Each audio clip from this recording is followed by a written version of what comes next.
So the restream does all that, huh? Yeah. Yeah.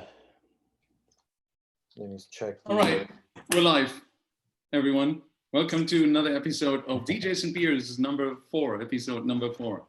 The crew is here. We have the secret special guest. Is he still here? Yeah. Yep. Yeah. Oh, it's a don't he. say anything. We'll let him hang Well, there. we know it's a he. How was the week, everyone? Pretty good for me, actually. Yeah. The remix contest is finally over. It was finished on Monday, and I counted 659 remix submissions. Oh my God. Yeah, it's about. I was expecting maybe half of that, so the response is pretty great. I haven't made a decision yet, but I've narrowed it down to a handful. And in the next like 1 or 2 days, I'm going to pick the winner. And yeah, the winner is going to share the vinyl with Matt. He's doing a remix. I have Lawrence Flax doing a remix. She already finished hers, and Josh Wink as well. He finished a remix as well. So the winner's going to get to share a vinyl with them, which would be pretty cool. The problem is I don't know when the vinyl will be pressed because pressing plants are closed at the moment, I think. Yeah. So might be a bit of a wait, but I'm sure it's worth the wait. You should tell Dietrich to press at Capsule Labs in LA. I'm sure Gil will do a run. Is he still running? I mean, it's a pretty small operation. I wouldn't see why not. Yeah, that's true, huh? Yeah, maybe I should bring that up. So yeah, that's How long did you give like everyone to work on the remix? Like a week? Month. Oh, a month. That's why you got that many. Yeah, after I was thinking about that, I was like, if I do another one of these, I think I'm gonna do half that time because it's a lot. I would do a week. 1 week. I think 2 weeks is fair. Yeah. You gotta make people stress and try to work under The funny thing under is the kind of conditions we all grew up working under, Yeah. The funny thing is on SoundCloud, like the stems have been downloaded like over 3,000 times. So I'm like, what are these people doing with these sounds? They're going to just rip your track off and just start Yeah, totally. There's gonna be all sorts of remixes unreleased. I mean, unofficial remixes. It's fine because ultimately it promotes you. So just a side note, I still don't see this streaming on YouTube. Yeah, me neither. I see it, but I'm not sure if it's working. I see it on Ali's channel on Facebook. Hey Ali, we're on your Facebook now. Yeah. are we? I'm talking to Justin now to see what's going on. But which YouTube are you looking at? My page or my channel? I'm looking at your YouTube channel, Chris. Yeah. But anyways, and people are figuring this out. People are commenting on Ali's page saying that there's no YouTube stream. I think Justin needs to switch a switch. What? Justin, I'm just gonna call him. He said he's on the phone with Neil. Lift the switch. So who's got the pressure now? Uh-oh. I can always switch over to my YouTube, and we're on my YouTube again. Is this your social media management, Chris? No. Neil and Justin figured all that out while I was sitting here. Hey, Justin. Chris is saying Chris, you're not on? No, we're not on my YouTube right now.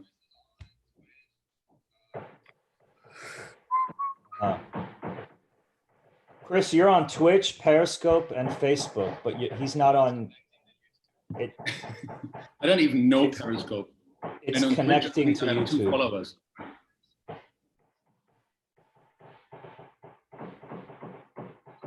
Who's getting their housework done? What's happening here? I hear like hammers and stuff. Just keep talking. I'm getting. Where is this? So Neil's saying that you can see it. Neil's saying it's working. Okay. Do you think it's better just to work on this for next week and just like we'll shut down and then we'll just do it regular? To work on this for next week. It says video is unavailable. Video is private. On Chris's, but except YouTube is the important one for him. Yeah. It says unavailable.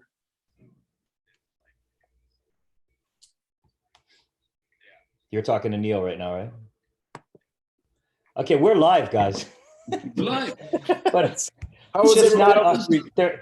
They're working on your sorry, your YouTube, Chris. It's sending data, but for some reason it's not coming up. Ay, ay, ay. Yeah, so you guys you see DJs doing things they normally don't do, right? Restreaming. Okay, all right. Restreaming. Well, what we tried to do today is what we were wanting to like stream on not only my YouTube channel, we wanted to stream it on all our Facebook channels actually. That's what I thought was going on in the background. Woo. But now we're, I guess, only on. Is anybody watching so we can say hello to the people? Yeah, Let's I'm say hello watching- just in case people are watching. Yeah. We're here. Yeah, This is like those dystopian movies where like you get on the walkie-talkie or the CV and you're like, hey, is anybody out there? If you can hear me, well, we're safe. I'm watching Ali's Facebook page, and there's people commenting and watching, and I can see the stream. So that's for sure on yours. Hey. See, Miami's in the house. Someone's drinking. No. I think we need to get. I need to get a beer very soon. You didn't have one yet? No, I didn't. I did not. Wait, what is going on here? I think we need to get. I need to get. Uh-oh. Uh-oh. Yeah. Poor secret special guest. They're just waiting. What the hell's going on? This is so What did I get unorganized. myself into? What did I get myself into here? Yeah. I know. I'm sorry. Hold on. Trying to fix Well, it here. Yeah, I mean, we should just keep going just on Ali's channel then. Yeah. He's got there's Somehow I'm 1,200 gonna get people- blamed for this. There's 1,200 people watching. Oh. They're like, let's get it going, guys. Palmdale. Oh wow. All Palmdale. right, let's get it going. Greece. Georgia. So what'd you guys do last week? I've been doing Besides the go remix. through 700 like potential remixes.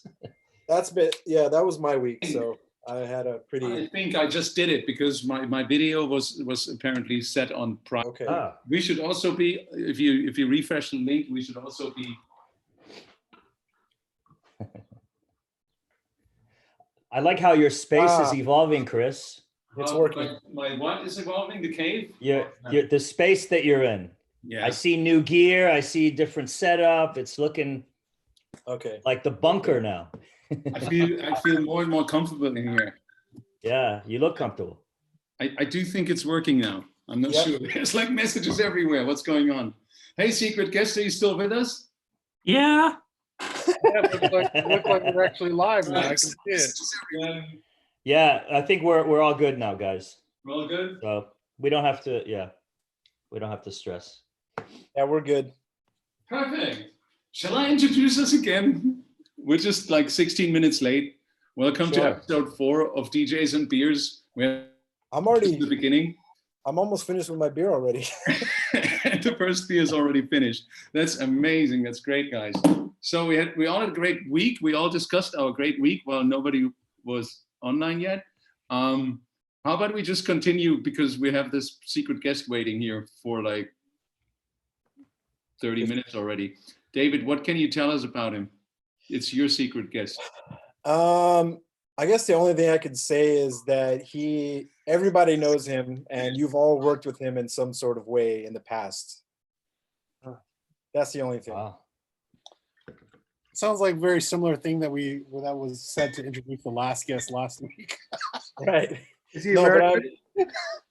Yes, he's American. City? No, that's too obvious. That's tough. Philadelphia. Huh? Philadelphia? No. What's the first letter of their DJ name? D. Ah, Of I what? think I got it already. I'll just keep my mouth shut. Say it. You Ah, want me to say it? No, Mo. If Mo knows. Anybody here in the chat Well, knows? If you know Mo, just say it. It sounds like it's going to be Dustin's on. yeah, the broth of Oh, Khan. yeah, Dustin. Dustin! What's up, man? What's going on? Good evening. Look at that jacket. Yeah, I'm cozy. You're all pimped Where are you, out. Dustin? I'm in Berlin. Ah, Yeah. I've been living here for a while now, and I thought about going back kind of right before the crisis started kicking off, but thank God that I didn't. yeah. I was talking to David G. Tronic today, and he said he's already gotten. I don't know how much money they're doling out for relief to Mm. musicians and stuff, but he's already got something, and he's not even German; he's American. Yeah, well, it kind of, I think as long as you have a Steuer number, which is like a tax number, if I'm not mistaken, and you're kind of on the record as a freelancer, you can apply for that amount, which I got. That's cool. They give, for anybody that doesn't know what we're talking about, Germany did a program for people who were doing freelance gigs, whether it's like you're an artist or a musician or whatever, and we each got $5,000, which is really awesome. Wow. I mean, like I'm here legally, but I live. It's a very much a like taxation without representation scenario. So to get anything was like really overwhelming, and I'm super thankful for that. You know, Wow. and like now the states is rolling out some money for people too, but like I've had this money for a little bit now. You know, like they're really quick on it for everybody, so that's good. They've actually run out. Saw on the news today. The small Yeah, I mean- business loan fund that they set up, they've run out. Well, people were taking Crazy. advantage of it as you'd expect, and Yeah. they started it again, but I think it was under like stronger restrictions. But I think it was just overwhelming the amount of people that were looking for money, and rightfully deserved it. Now I'm not completely sure on this, but I think everybody that has like a regular job, they're entitled to 80% of their pay. Chris, maybe you know I have about no that? idea because you have Okay. different rules in Berlin again than we have here in Frankfurt. Oh yeah. Okay. Yeah, in Frankfurt things are much slower. We don't have that artist or community here that you have I in thought Berlin. that was like totally a all of Germany thing. Nah, I think every city even has different ways to approach that. And Berlin was like the quickest city that gave everyone money. Matt, you told me yesterday that people even living not in Berlin but just having a company get money. I'm not going to comment on that. Okay. There's also very strict guidelines on that. I was actually speaking to somebody else today that's got a restaurant across the street, and you can get a good amount of money, but they're like, you can't spend it to pay staff. You can't do this. There's like a lot of specific rules. So it's kind of a pain in the ass. Yeah. Yeah, they're not That's going to a lot make it more- easy that's a lot more to get money free than- money. What they would give in the States. Absolutely. But I think, I don't know, I mean, like, I don't really keep up with the state's news as much since I'm here now, but I heard there was a possibility of yet another stimulus check. Here in Germany? No, in the States. In the U.S. I- Yeah, they're- they didn't hear even about send the first one out yet, didn't they? They're coming out now, yeah. With I haven't Donald gotten Trump's name on any. it. Well, they're most of them are direct deposits. Depends on how you done your taxes last year. Did you guys get that already? The deposit? I haven't gotten it yet. No. No. Did As you a have matter of to do fact, I something didn't in order even to get file it? my 2019 taxes yet, so I had to sign up some form for someone who didn't file their 19 taxes, and apparently it's supposed to be coming in soon. Yeah, because they pushed the tax date in the U.S. to July now instead of April. It would have been yesterday they would have been due, but they pushed it to July 15th. So the check that you're getting now, you can send them basically back in April. What do you mean? Send it back. Like you get money now, but then you have to pay taxes in May or something. So you basically send the money back right away. Well, apparently, I don't know if it's true, but I heard something about that this stimulus check is like an advance on next year's tax returns or something like that. I don't know if that's true, but I saw this somewhere. So it's not really free money, but I think someone is just printing money somewhere, isn't it? Like how it works. Dustin, don't you know these things? Well, apparently it's Trump bucks. He wants his name on the money in the States. Trump He wants a dollars signature on it. It's crazy. Yeah. On the checks that go out. have his face. It just has his face on it. It's Jeez. hilarious. The You're gonna wanna daily pay for the $1 briefings. bill next. I have not watched the news in like 3 weeks, so I don't know. Other than what people tell me, I don't know what's going on. How is the situation outside in like supermarkets, toilet paper and everything in LA?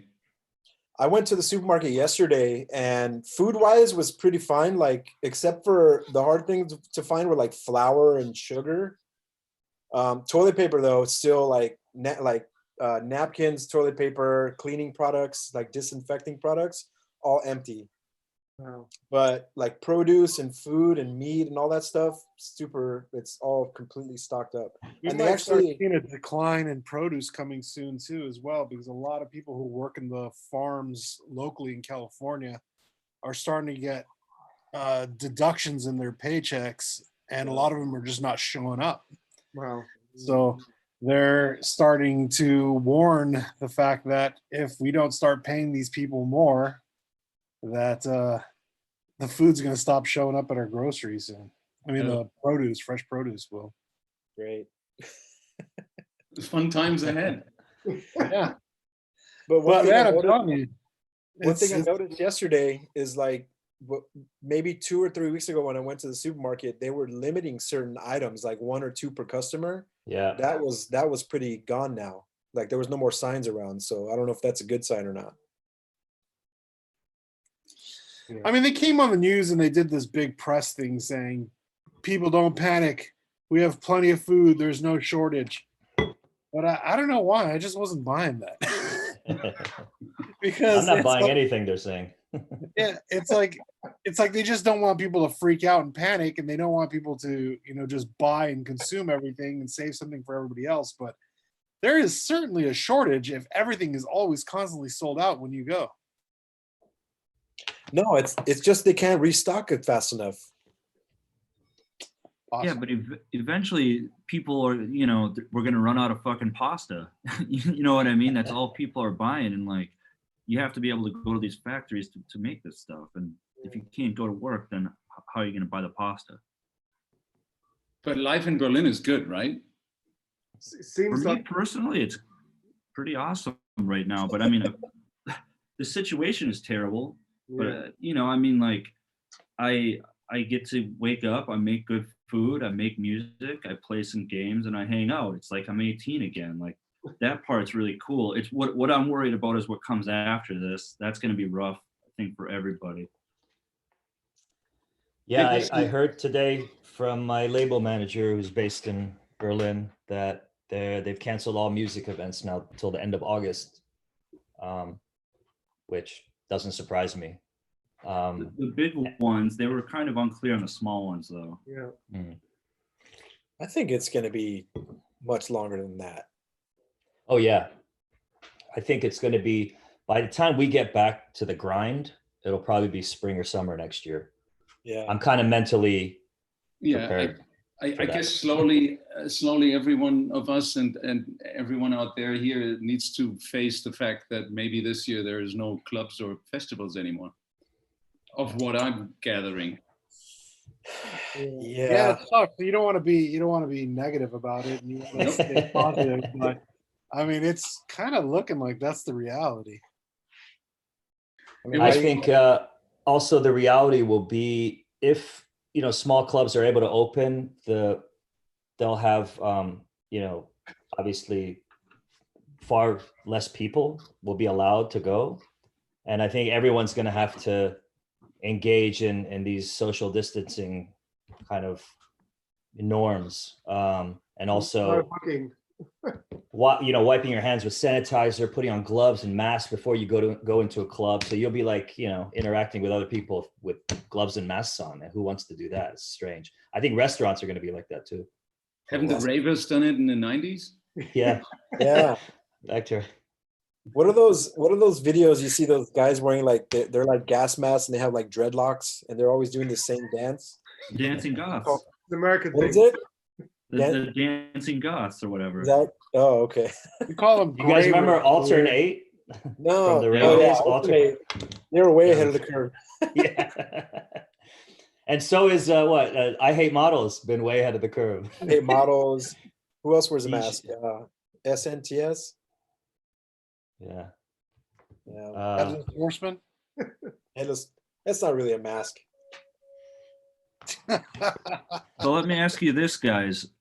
I mean, do you think we'll see an increase in like illegal underground parties until clubs and festivals and stuff pick up? That's a difficult question for us to answer because that's all we have in here. Yeah. Well, yeah, I mean, for the States, it seems like we're just going back to 15, 20 years ago, which was a struggle to begin with. Actually, that might be a bad idea because then they'll start cracking down on those, and then nobody will be able to have any parties. I can't see it happening in Berlin as well, Dustin. I think the police and everything are so on it. I think with You think so? Like even house parties? Not house parties, but if you're talking about doing an illegal party in like a I don't know, like a industrial place or somewhere where there's a lot. Yeah. I think those days are over anyway, and especially with what's going on, I think they'll be shut down. I don't think that's going to happen. Yeah, I don't know, because there's like also the lakes are closed around here, so it's just kind of everything fun in general this summer is canceled. So I was really curious as to like, because I mean, like I don't know anything about the medical part, but like being in nightclubs every weekend, we know how stupid people can be, and like I really think it won't take long before people just start doing stupid things because they're selfish or whatever, I know. I was thinking about that yesterday because yesterday, I somehow every day it becomes more and more clear that we're not going to have any clubs for quite a while now. And I was thinking, what are people going to do? It's like we're only in the first month right now. When do the people feel the urge to dance again and to gather and to dance again? And if they're not allowed to do it, what are the alternatives for them to do it? And I was thinking that maybe, when the restrictions are getting a little looser again, and maybe small groups of people are allowed to meet again, in different houses, that people might set up like little house parties, with like 5-6 friends at places. And that's where maybe our DJ streams come into play, maybe people just start to meet, hey, DJ XYZ is playing Saturday night from his home for 3 hours at that time. Let's meet at that time, stream the set.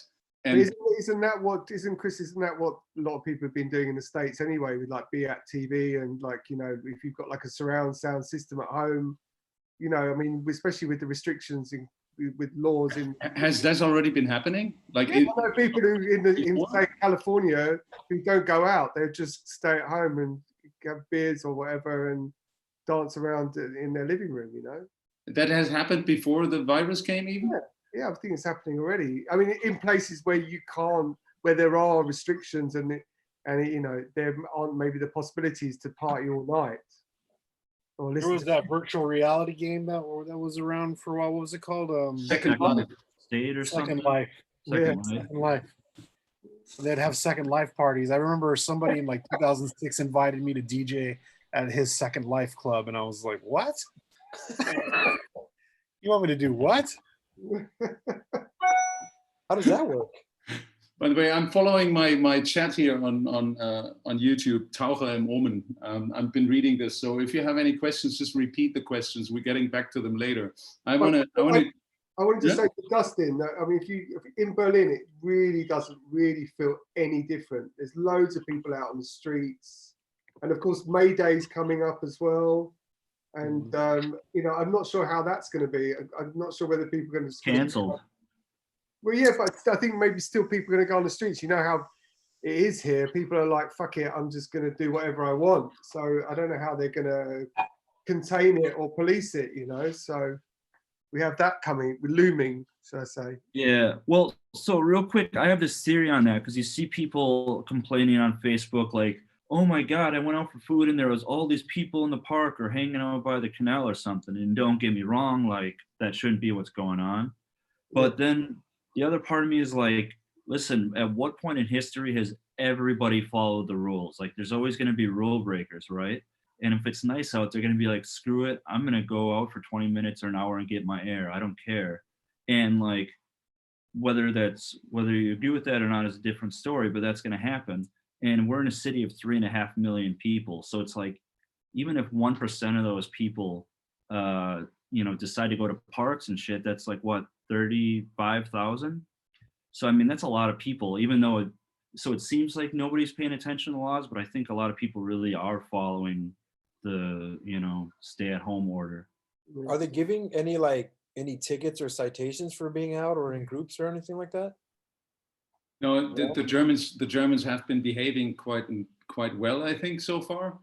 But Okay. I also have the feeling that the longer this is going on, which is very logical in a way, the longer it is going on, the relaxer everybody gets, and like as 2 weeks ago, everybody was still like sealing himself up, going to the supermarket. Not right now so much, but if you look at spreading 2 weeks ago, there was definitely less virus around than now. So actually you should have to basically be even more careful the more time is passing until we're over that little thing. The Bump, hump. curve, flatten that thing. But is it going down yet in Germany? I don't think that anybody knows anything anywhere. Unless they test everyone, unless they test the entire population of the world, they have no idea. They're kind of going by hospitalizations and deaths. Yeah. And then they somehow come up with new ways of counting the people who are getting to hospitals. So even these numbers are not comparable. So we're really blind in that, I think. Fun times. It was funny. I saw somebody posting. I need to get a beer. I saw somebody posting on Facebook just the other day. They were like, "Oh man, I really had to get out of the house and I had to go to the beach." And I went there, and I was just appalled by how many people were just hanging out at the beach. And then I'm thinking, like, well, like, what the fuck are you doing there? But at the same time, I think all of us tend to have this thing in our head where we believe that, well, I've been locked in the house so long, I need to get out. And since everybody is staying home, maybe I'll be the only person there. And then you realize that when you leave your house, everybody's thinking the same thing. Yeah. You know what I mean? It's like I was on a run yesterday, and I was so annoyed in the park because there were so many people until I realized I'm one of them. Yeah. You run with a face mask, Chris? No, I just stay away from people, and it was quite a mission yesterday. I actually finished. I actually left because it was nearly impossible to run slalom between all those people. Wow. So that's what I mean. It's just they're just thinking it's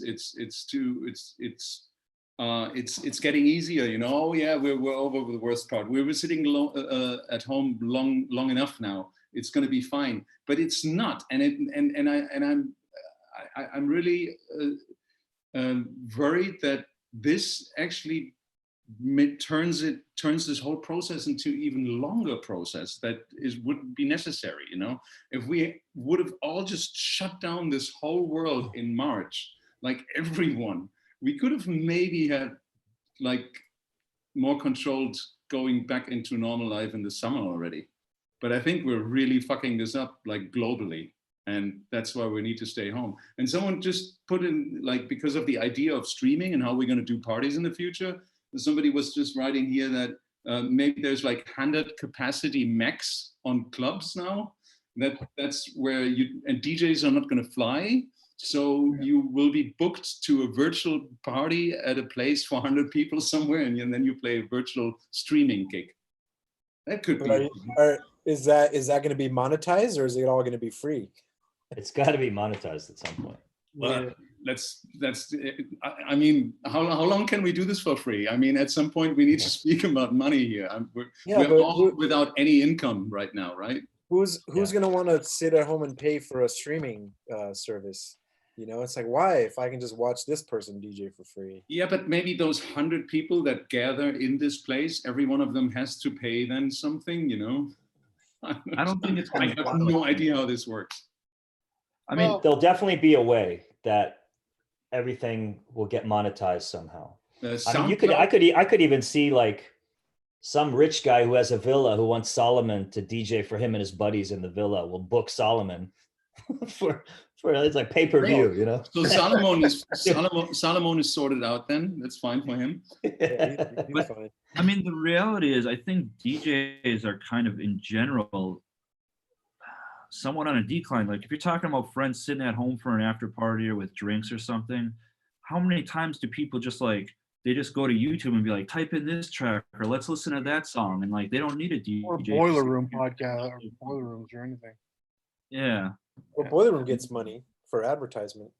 Well, maybe it's time through this streaming service that all of us take the time to actually start reporting the tracks that we play to. SoundCloud included a donate button now for artists. Like if you start monetizing on live streams, then you're gonna have to probably license the music that you're playing, right? Yeah. Legally. Yeah. So it's like there's like so much. I don't know. It sounds like it's gonna be super difficult. Unless there's advertisements running on your stream, and then the ad companies can pay the individual artists for what they do. Oof. Justin, somebody's asking for the Trainwreck podcast. Would be a good time to bring him back, would it? Yeah, I mean, it comes up a lot. Tell us, what was that exactly? What? What was it exactly, the Trainwreck podcast? It was this. It's pretty much a train wreck. Yeah. Yeah. Yeah, I think it's been like almost 2 years now since I took a break on it. And like, actually the reason that I took a break is my mom passed away at one point, and like I was sad, obviously. So, you know, like we didn't do video, but even on a microphone, that like you can really tell a lot by somebody by their voice. And I was just like, this ain't the time for me to be on a microphone. And then just, you never started again. But I mean, it's really a pain in the ass. I would like to do it again, but I currently don't have any place to do it. Booking the guests is a nightmare because DJs are like children. They agree to something and then 5 minutes before they're canceling, and it's just like so much work. You know, chatting with people is awesome, but everything else involved it's a lot. If I personally loved it. You can run it for me. Let's talk. It was a great podcast. It was one of the very few that I tuned in to watch or listen to every single episode. Well, thanks. Yeah, the fun one was the one that Mo and I did, the first one. Yeah. Yeah. See, that one was great because we all were drinking and we got trashed. We ended up getting super drunk. And it was like 3 hours long. You know, there were some benders for sure. Yeah. Listen, you formed a band recently, not last year. Last year, 2 years ago? No, I didn't form one. I started working for one, and then we actually got some other music together, but we thought, do we start a side project for that? And it's just going to come out under our names. I did stuff for Polisa, and they had an album that just came out, and then I've been working on mine for a while, which there'll be 1 or 2 tracks from them on there. And then we have a bunch of stuff that will come out as like a EP later on, but I don't really know the details on it or what am I allowed to say.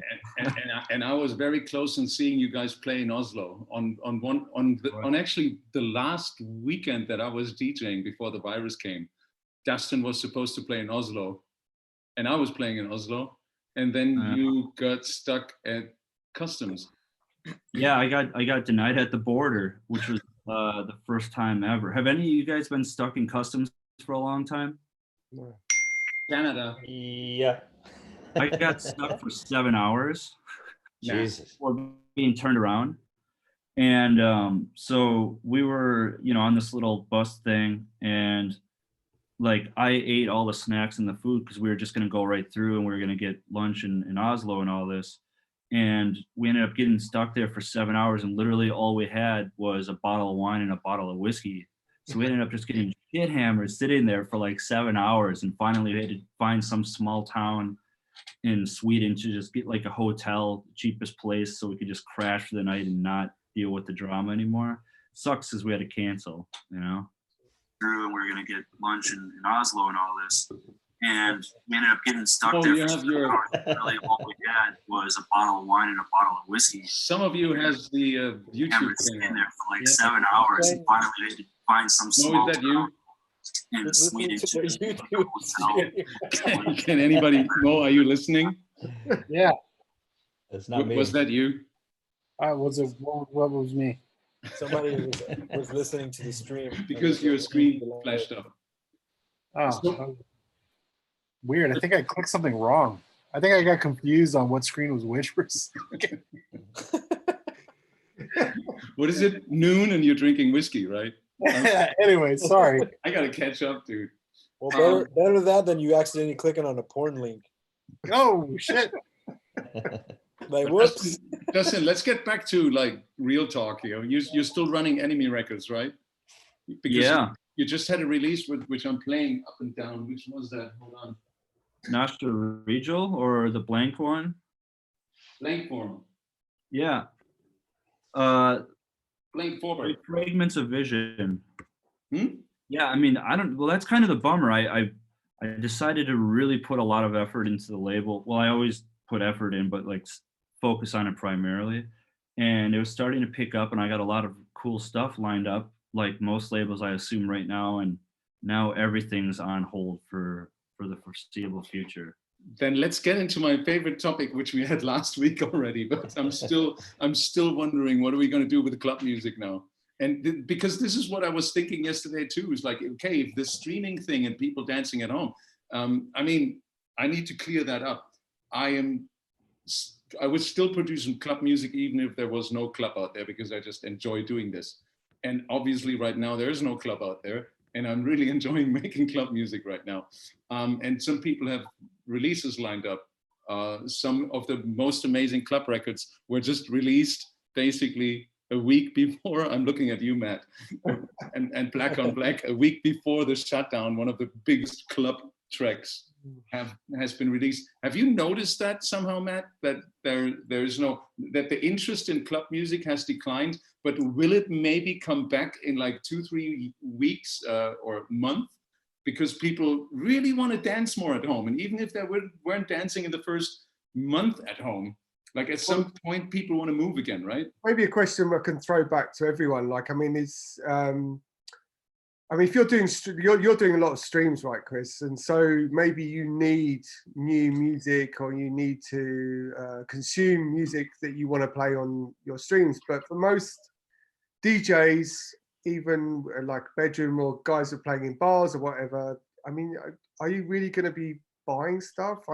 I think everyone's saying that there's going to be a decline in digital sales, which is looming, and of course streaming is still spiking, it's still going up. But I think with the DJs, I think for sure people are probably going to stop, or it's going to slow down. Even though I would say, like, I need to ask Dustin, why is everything on hold? Because with records, it's business as usual. We're just continuing with our release schedule. We're not stopping. We're still manufacturing vinyl. We're still selling to Hardwax and Dex and everyone, and we're trying not to let the wheels fall off. So, but with the DJ thing, whether or not it's hard to tell. If it continues for as long as people think, then of course it's going to affect maybe how much music you'll actually buy, or what you'll buy, or your tastes. Dustin, did you stop the label because you didn't want to release anything anymore, or was it because the distributors shut down or whatever? You mean, well, I personally have put everything on hold. Yeah, why did you do that? Well, I mean, I try to focus on building up newer artists, and you know, some of these people trust me with their music, and some of them I've been sitting on for like close to a year. And, you know, I don't want to take their hard-earned work, you know, that they put all the time into, and then just kind of let it fade into the ether now that nobody's able to really play stuff. Yeah. And I've never really felt like, I don't feel like my record label is like a business. I mean, we don't release stuff because we have to release stuff. It's just because we like good music and we want to support each other, you know? I mean, probably we'll have to put something out sooner rather than later, because I'm sitting on like 5 or 6 records right now. But that's the other thing. Like, I was pressing my wax in Italy, you know, getting that, and that was the best prices for me. And like to make that happen right now is impossible. So everything would have to go digital, which I'm fine with. I've been doing this for over 20 years, but some of these younger people really, this is everything to them to put out the first record or something like that, you know? Yeah. You got Matt. How are you doing on vinyl? At the moment, it's okay. I mean, this is the thing; it's been fine. But I mean, I hear what Dustin's Because saying. it's costly and it's it's costly a and pain in the ass, you know. pain in the arse, and also there's a sustainability thing, you know, which is, I mean, you know, even the biggest records, like with the Lauren Garnier record we put out last year, we've now sold, I think, I don't know, about 2,500 copies, which is a lot. If you think about how many people are actually into dance music in the world, it's absolutely nothing. So I'm not sure. I mean, we thought about maybe doing crowdfunding kind of style releases, maybe release digital first and then see if people really want it, because otherwise it's a lot of waste and it's a lot of, like you said, it's a lot of effort. But I wanted to say with new artists as well, this is what I do worry about is, and Chris and I were discussing this yesterday, is that, you know, say if you're releasing an EP from an artist that's breaking through right now, maybe, you know, there's no real scope for them to actually perform or go out and DJ, or, you know, it's a really strange time, you know, and maybe of course you can keep plugging away, but maybe these releases are just going into this void where they'll never get heard properly, you know, so it's strange. Absolutely. Yeah. Like, I mean, how do you feel? if you think about like club music, making club music now, you sometimes like people answer stuff online or on Instagram, and they'll say like, well, even though I can't dance to it in a club, I'm still, you know, using it for my workouts, or I'm still listening to it like cooking dinner or just sitting at home chilling. So like, to me, it's like, okay, how many people are really doing that though? There's a handful that message you and they're just like, yeah, keep it coming.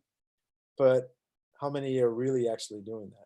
But Probably more than you think. I mean, we have all those weekly mixes. I have this weekly AM/FM show. The numbers didn't go down there. There's a lot of people still listening to the club mixes, and I'm sure they're not listening to the club mixes when they're going to the club. They're listening to, as you say, when they go jogging or when they work out or when they're cooking. So don't you think they're going to want to do this in the rest of the year too? And they want to do this with a fairly amount of new music and not only the oldest stuff, just newly mixed together. And don't they expect all the DJs to continuously release mixes in a way? You know, and if you continuously release mixes in a way as a DJ, no matter where you are as the DJ, you do want new music on your mixes, right? And it should be club music. So this is kind of like the thing that boggles me since like 2 weeks. Is like, what, like, is part of the scene now going to stop releasing any club music and just put it on hold until the clubs are open again? Because people think, oh, if I release my big club smasher now, it's not going to be played. Of course not, because it's no club is open, and then the rest is doesn't have any music, or some other part is releasing music. So we have access to certain kinds of club music. I'm confused. I don't know how this is supposed to be going. But like, I think music isn't just a functional tool. I mean, like when I was a teenager, I was buying music whether I had money or not, whether I had a gig or not. I'm just wired to seek new music out and discover. I like the feeling of discovering new music, discovering new artists that I follow.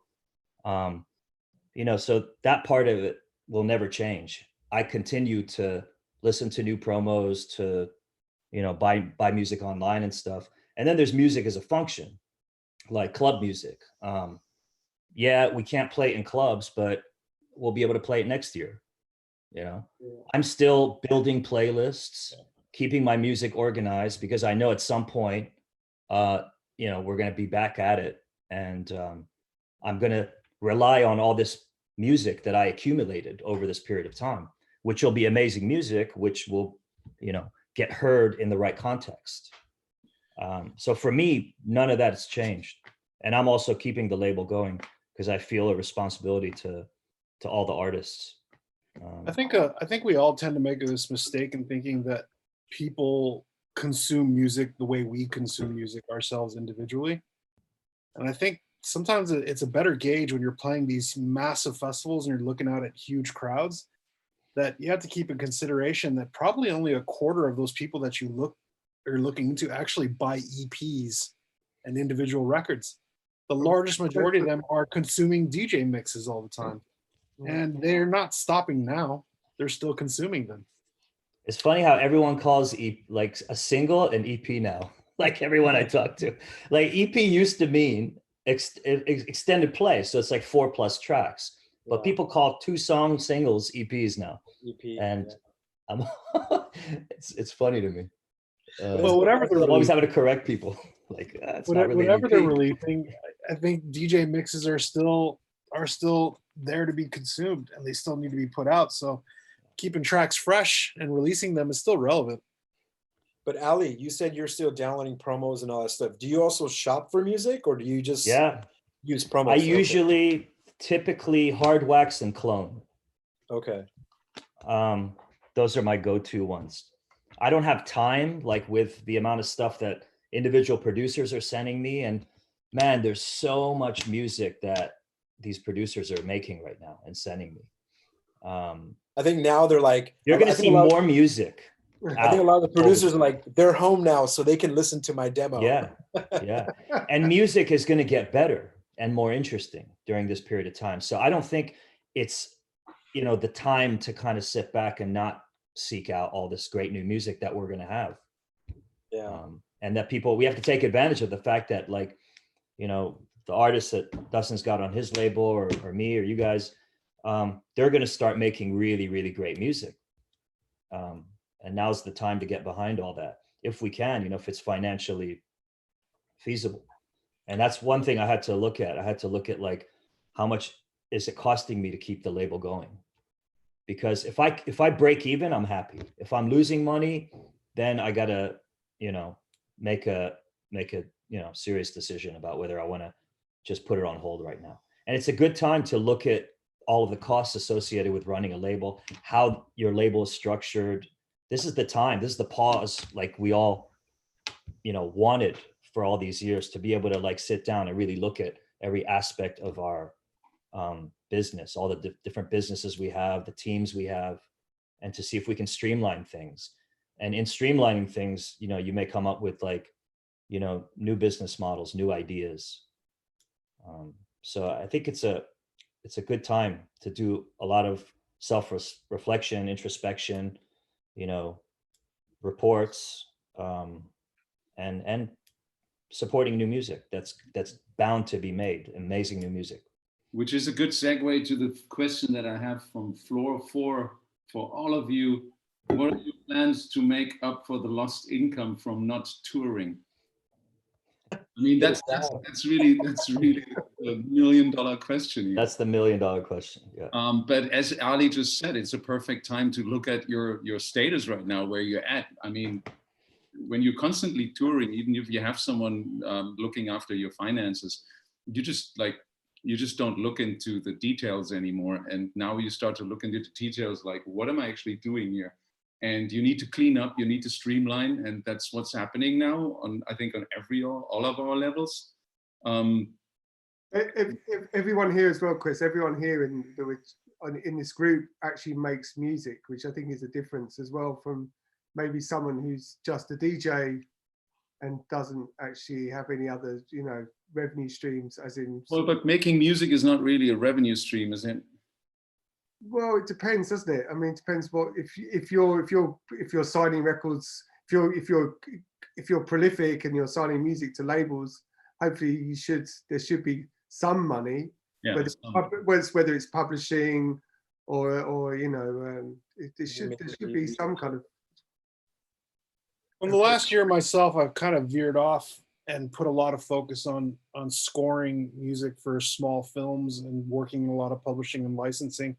But even that for me has come to a complete dead halt. Like I was working on a documentary, doing like 40 minutes of music for a documentary, and I got the email 2 weeks ago from the director of the film that was just like, production's on hold, just stop working because we don't know if we're going to continue or if the budgets are going to keep going or how we're going to pay people. So everyone's on hold until we know next. Yeah. I mean, it's definitely a difficult situation. We're in an incredibly hard situation over here of what we're going to do. And I've started to think of every avenue I possibly could, even if it means individually teaching production classes via, you know, Skype or something with people just to make enough money to feed the kids and keep the bills and keep the lights on, you know? Anyone? Yeah, I mean, for me What's the personally, question? Yeah. well, for me personally, it's like I've been fortunate enough to save up a nice chunk of money to live off of, but I don't want to eat through my savings just to pay my bills. You know what I mean?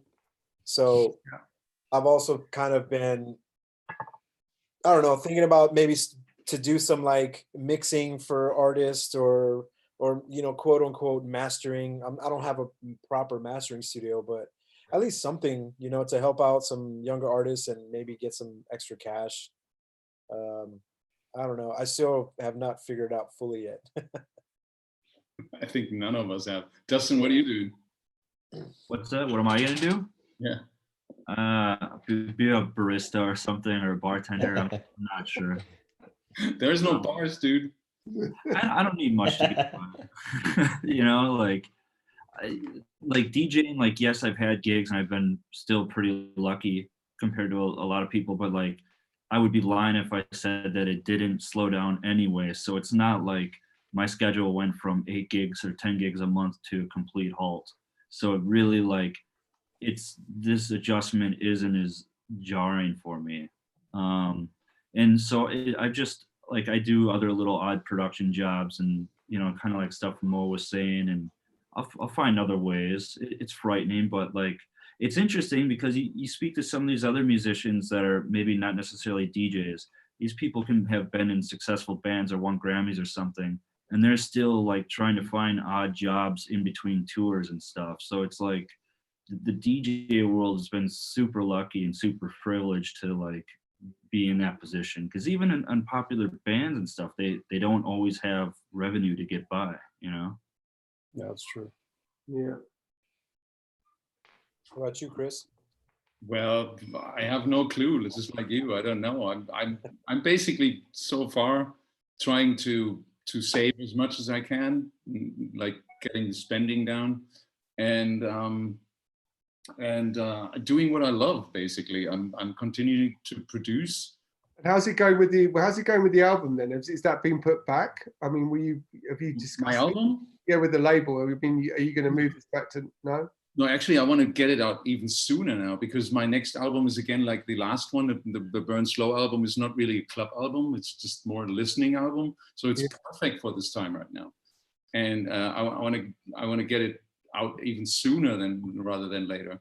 Right. And when it comes to like, there's club remixes were already planned. There's the next batch of club remixes for the Burn Slow album, which on the last batch Ali was on. Hopefully, one of the next batches Matt is on there too. That's all still planned and it's going to be released, you know. And you're wondering like, okay, we release all these club tracks now. Yeah, great. Yeah, but your next album has more collaborations, right? Both with singers and stuff. So I guess can you do that remotely, or how are you going to do that?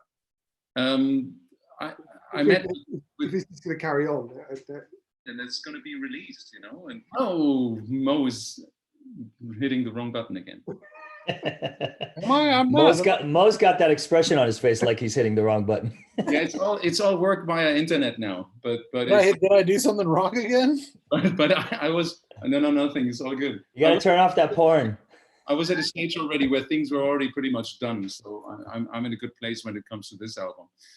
But I'm sitting here basically doing club remixes like the whole So time. you guys, I mean, you guys are still making music. I mean, if vinyl wasn't like a hurdle, you'd still be making and releasing music this year, Yeah. right? Everyone. Yeah, I think that's what I've been trying to do. I think I've been using the excuse of the fact that I haven't released as much music as I should have in the last few years with being a lack of time. And then now I have nothing but time. So I have no more excuses to rely on. So I've been trying my hardest to just build up an arsenal of tracks to possibly release when things start moving again, you know? Do you see that a little bit as a reset button then too? And Dustin, that question goes to you too, actually to everyone. Like after this, if we're lining up a lot of good stuff now, that things completely come out in a new way, you know? What are you wondering now? About, let's say, DJ producing career wise, you know? I mean, you know, probably the DJ scene, I'm not sure where it went, but that's a whole nother question for all of us, basically. Like, where did you think the whole DJing went to before the virus came? But now this is happening, you know, if you just like what Ali said, if you're preparing really well now, if you keep your playlists sorted, organized, if you keep chasing the latest music, if you're really ready to go when this is going again, and this is how I feel as well. I want to be like totally ready. I don't want to needing to get back into things, you know, once it's starting up again. I want to be right away ready. This is why I'm doing the streams as well. It just keeps me going. Same with me, yeah. Too. So you have a reason also to chase music and stuff. That's why I'm asking. It's like maybe there could be a sort of like a leveling going on during this break, and maybe some people who maybe have lost a little bit of motivation because of the weird DJ scene or with the weird business and the politics that we had. Maybe this whole thing gives it a break and gives you a little bit new motivation to continue to do more club music again or something like this. That's kind of like what I tried to say. Well, I kind of was something similar I was hoping to go into. So I think like most people, when this crisis first happened, you go through all the different stages of grief. And like, I was sitting there like, I can't possibly imagine making techno tracks if there's no place to play them, and all those kind of thoughts that you think through on the couch while you're processing all of it. And then eventually after a couple weeks, even though I was not feeling creative in the mood at all, I just started pushing through some studio projects just to finish up songs and keep my mind busy. And then I realized like I was really having fun and enjoying it again, and I didn't really give a shit if there was gonna be a dance floor. And then I realized like, oh yeah, this is what I do anyway. I enjoy this. Like, I don't need it to come out. That'd be great, but I'm gonna do it whether it gets released or not. Yeah, I think I've said this before, and there's probably not much of a reason to reiterate it, but I mean, I think I'd be writing music if I had a quote unquote successful career or not. I mean, I've been doing it my whole life since I was 14, and I think I'll probably doing it for the rest of my life if nobody's ever listening. And in the past, I've let the business side of it bog down my creativity, and I've spoke about it before. And I think currently right now, I'm not trying to make big plans of what I'm going to do when things come back, or how I'm going to market my tracks, or when's a good time to sell it and when's not a good time to sell it. I want to take the time that I have to just sit in the studio and do what I love and to just write music. Yeah, I agree. Matt, would you, if Black on Black wasn't released yet, would you still release it now, or would you wait for it till this is over? I don't know. Well, I mean, we made a video and we did so much work leading up to it. So it's difficult to say. I mean, we had so much planned.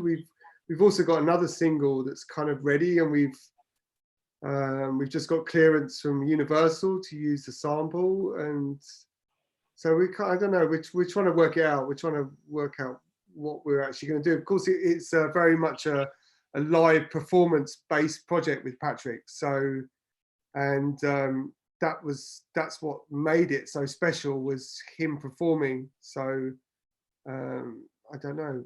I mean, maybe we would have put it back, but again, you know, so many people were waiting for the song to come out. You know, we gave it to you last year, and we gave it to a few people.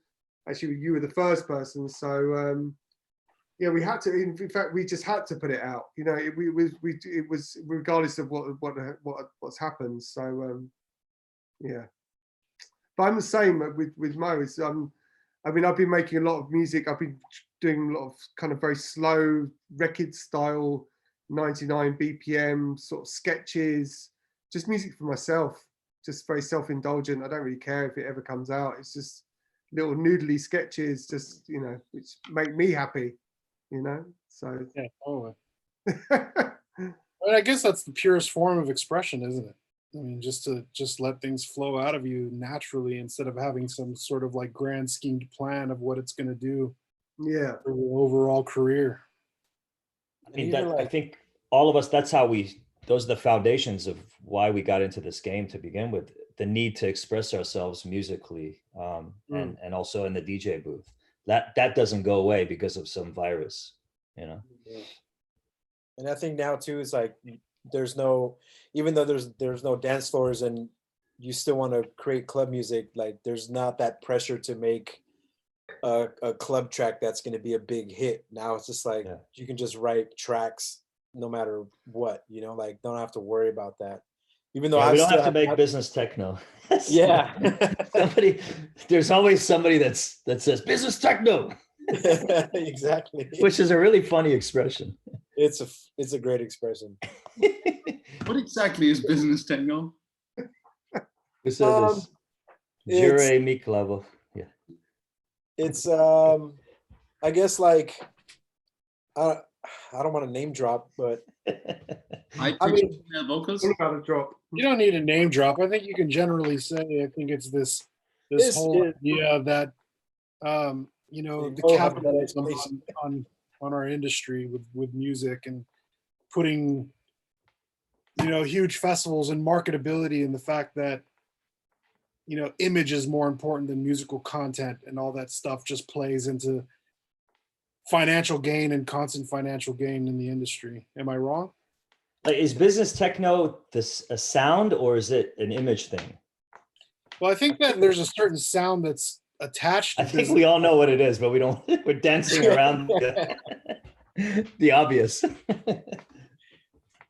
Yeah, there's a certain sound to it, for sure. I'll say it's the safe techno. That's all I want to say. It's the safe techno, the shit that's gonna be, you know, top 10 Beatport charts all the time. I don't know. Well, I think another way to put it is, we've all know this. Everybody in here knows this, that the largest majority of people in the world like easily digestible music, things that are not challenging, something that you can just put on and enjoy and have fun, and that tends to cater to the masses. That happens in pop music, radio music, hip hop, rap. Every genre has a portion of the music that pushes the boundaries and pushes the lines and innovates and goes into new places. And then there's the easily digestible, acceptable stuff that everybody can enjoy and have fun. And I think that people tend to associate that easily digestible music with business techno, because it tends to be the genre that makes the most money because it applies to the masses. Yes. But could anyone here actually see it? To me, I never thought, I didn't see it coming, this thing. I don't know. It was so weird because in the 90s, like, techno was so unfashionable. I remember playing Ministry of Sound for open all hours. Carl Craig would play to like 30 people. And there'd be Lost with Jeff Mills, which would just be guys, you know, and it was different, completely different scene to what it's evolved into, you know. So I don't know, it's a strange phenomenon. this has become like the commercial scene within dance music now, you know. Yeah, Yeah. techno certainly skyrocketed to the top. I mean, even at the biggest EDM festivals in the States, now we have techno stages at every single one of them. And to be frankly honest with you, I would have never seen that coming. Yeah. I mean, that's the thing. Like, all of us here can say we've been around forever, so we've seen this slow incline for techno. And I know definitely Mo and David, Ali, maybe you too, but also you were already doing pretty well with deep dish. But like, let's say like late '90s and stuff, the idea that like techno could remotely be popular in the United States was completely insane. It was so hard to find the right stuff. Like, it was rare when like an Adam Barrier would come to the States or something. Now these people, I saw Marco Crollo's name on a billboard in Las Vegas or on the internet recently, and I'm like, if you would have asked me that in '99, that would have blew my mind. Yeah. Like, it was untrue. Especially during that whole minimal period where techno Yeah. got really like went into this niche kind of thing and was super underground, and promoters would be saying, "Oh, I can't believe so and so played just like a kick drum and a bass line for 2 hours." You know, Totally.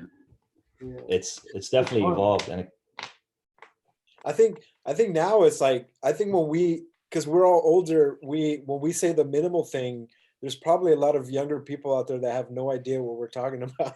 Yeah, they didn't even live through that, John. Because that's like 15 years ago. Yeah. Ali, And we're just like, what's the minimal thing? Ali, do you mind to explain a little? Give us a history lesson. explain what. The Minimal. minimal boom of 2004, 2003. I mean, I wasn't responsible for it. I just kind of, I No, think, I'm not saying that, but I just think minimalism in music. I mean, I've really enjoyed that period, but it started to get a bit tedious.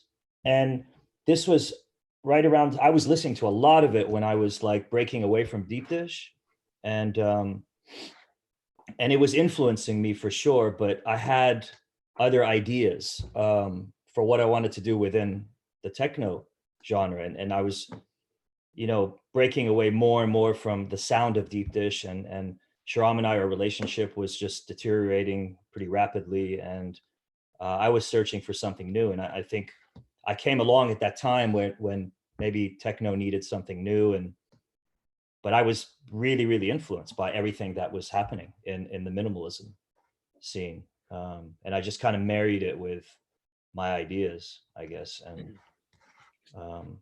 it turned into another thing. And then, you know, that was kind of when minimalism was also like becoming a dirty word, or on its way out. But I still get kids today saying, "Oh, you should play more minimal tracks, or make more minimal music." I don't even know what that means anymore. Like, Everything minimal seems to be music? coming in waves, coming and going. Because I mean, we've seen these waves so many times. You know, like in the early Yeah. 2000s, we saw the hard techno thing blow up with the Shrans and the prime distribution days, and all that stuff. And then that dipped down, and minimal came up, and then minimal disappeared, and techno came back. And I think techno it's getting to the point now again where everyone's playing 142, 143 BPMs again. And maybe we'll see that whole thing dip out and minimal's back, you know. I think minimal also had a lot to do with swing. If you listen to a lot of those old minimal records, they swung like those early New York house records, you know, and the Chicago kind of jacking records. There was just this unbelievable funkiness to it, and you know, the tempo got slower. So the people who were into the houseier end of the spectrum like could really get into it, and it was groovy. And now techno is super hard and fast and really linear. Again, which is cool. I love, That's what I find so crazy, is that if you think back to like 2000, maybe 11, when this whole Wolf and Lamb sound, this New York sort of K-house thing was so popular, and then now you've got artists like BTSS or these, a lot of people, you know, these lot of DJs playing Gabba, which is completely the opposite end of the spectrum. But I can imagine it's the same kind of people that would have liked that then, that like that, and that like this now. It's a strange thing, you know. It's all governed by tempo, you know. Because you think about like before the minimal boom thing kind of happened, techno was getting like the Shran stuff, like 150 BPM, just loopy banging, and Yeah. just like, okay, when it first was like kicking off, everyone's like, hell yeah, this is like the shit. And then all of a sudden it started getting super hard, and then people were like, okay, it's starting to get a bit too crazy, and then just like kind of just boom, tapered off. So then you have all these techno DJs that were just like, what the fuck? What happened? And then this 125 BPM craze went, and they left all these techno DJs high and dry. So they kind of had to shift over to this minimal stuff. I feel like that might happen again. I hope so.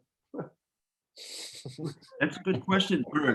Well, so you mentioned like when a lot of the techno guys had to switch to minimal, which, you know, everybody did that was sitting here had to go like minimal at one point, whether they were really into it or not. But you know, now there's the argument from people that are like, oh, you should make songs because nobody can do the dance floor thing right now, so make song-based stuff. It's like we saw before when people had to switch genres and go from like playing harder peak time stuff to minimal. Some people it worked out really well, but a lot of people you could tell it was forced. And do you kind of see that being the same thing with techno guys trying to make songs now? I never made. I'm trying. Well, no. I don't think there's anything against it. I'm saying, like, do you think it could be a backfire of sorts? No, I totally understand you. In my personal case, I see it even the other way around. I grew up in the 80s with basically 70s and 80s with songs with totally different kind of music, also pop music. So it's always very song based, and getting into techno basically was a whole new thing. So I am actually really, I have this urge in me to do something song based, even though I'm not a musician really. But has there been, I mean, has there been a little bit an issue of people doing other things? Or I always believe the market solves itself, you know? If somebody is trying to do music that he's actually not into, only because it's business-wise feasible, it will show sooner or later. And it will either pay off and this person becomes super commercial and super crazy, or you just forget about that person, because there's other people who do this kind of music with a whole different piece of passion. Yeah. No? Yeah. I mean, the other part of it is it's like, you know, take a classic like Jeff Mills' The Bells. If you look at it, that's technically a song. It's got like kind of a verse chorus structure and everything. And I think a lot of the hits that you do hear tend to have, not only are they memorable, but they sort of have a loose song structure compared to just a techno loop, which we all love drum tracks and stuff. We can listen to that all day. But it's interesting. Like I love songs and I would like to see more people try it. I just wonder if that could end up being a bad situation. Well, I think this applies to any genre of music or anything, but as soon as something gets really popular and it starts becoming homogenized and you start getting all these copycats that are just like trying to recreate what other people do, and it just becomes overwhelming and there's so much of it, it's just a matter of time before it starts to collapse. But Matt, aren't you doing songs with Surfed? Yeah, I mean, we've been going in that direction. Yeah, I mean, Patrick's singing, so, and it was started off as a kind of just, yeah, no, they're all songs. Yeah, I mean, but it's very much based upon that kind of more kind of, I guess our reference points are like Salida, Be Yourself, this kind of New York sort of, I guess, proto, I would hate to say the word, but maybe tech house, but mood to swing, you know, that kind of thing. So it's drum tracks with vocals over the top. You know, that's our reference point, and making it more into like a party, and that's, yeah. So they have evolved, and I do see. I think the performance side, unfortunately, there is no performance right now. But I think the performance side within our world is coming back, and I'm all for it. I mean, as much as a lot of the electro clash, sort of electro pop stuff was bad, a lot of it was great, and some of it was great to see people get on stage and perform, and I'm all for that, you know, because you know a lot of DJing is super boring, as I guess people are seeing right now with all the streams. So yeah, more songs. It's weird how, like, you mentioned Be Yourself, and that's such an amazing classic. And then you think about like maybe just really minimalist instrumental music from that period of time. I can't remember what year. Remember that Shatrax song, which was just the bass song, boom, boom, boom, boom, boom. Teneglia used to play the hell out of that, huh? Yeah. Misspent years. Yeah, Misspent Years. Yeah. So good. Yeah, I mean, I look at that in through the same lens as I do like a Be Yourself that has a lot of vocals and song structure. I think a lot of those tracks like that Tenaglia would play, or you'd hear at that period, you know, a lot of DJs, even now in Panorama, I can play a lot of great instrumentals and then add acapellas or at least a part, and it adds that drama, you know. And of course, I think that period, especially in New York, I mean, the first time I heard Tenaglia was actually, I think it was was at home at this festival. I think it was like 1998, so it was late in the day probably for you guys. But yeah, he was very much about that, you know, playing long instrumentals. He's the first DJ I heard play isolate, I think, and you know, it was definitely that vibe, you know. Next week we should play each other music. Do like a YouTube tag team. That's why I was asking how it's going to be. Yeah. I need to figure out how I can. I think it'd be cool to play like these, you know, maybe have some of these reference points that we can play for everyone, you know, as we're talking about it. But I'm sure everyone can look it up afterwards as well. We definitely. Shatrax, what a track, God. He just had a new EP come out too. Yeah. Yeah, I mean, he disappeared for years, but he's back, and like everything he's done is pretty great. So that label's been around forever, though. Yeah. Oh, yeah. I think like 95, maybe. Something like that. Yeah. Have you guys heard the new talking about like songs and, you know, making music now and all this stuff? Have you guys heard the new Nicholas Jar album? No, I haven't.